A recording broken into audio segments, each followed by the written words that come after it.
we also heard about global economic pain from Chinese President Xi Jinping. He criticized sanctions for stoking those pains in a speech kicking off this year's BRICS summit. Take a listen.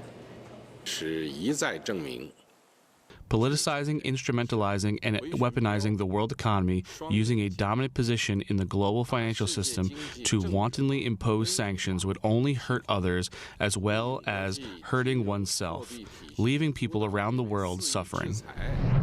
President Xi also looking to bolster relations with emerging markets amid strained Western ties. For more, let's bring in Bloomberg's Greater China Senior Executive Editor John Liu. John, this is a really interesting grouping, right? I mean, we call them BRICS because they're emerging economies, but at the same time, geopolitically speaking, and how they're aligned, especially with India being a close ally to the U.S. What sort of message was President Xi trying to send?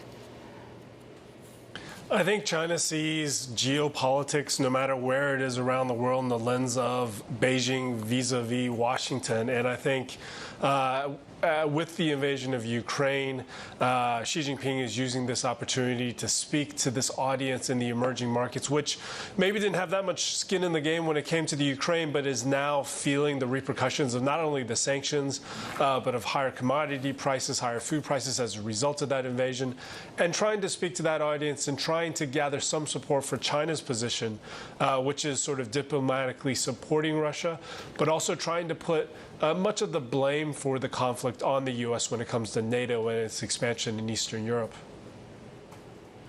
John, we know that there are expectations for a Xi Biden call sometime perhaps this summer. Are the tariffs on China likely to be reviewed at this point?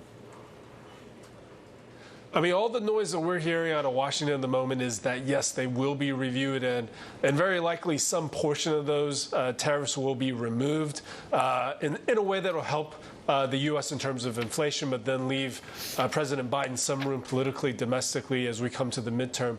That should be a point of discussion when the two leaders meet.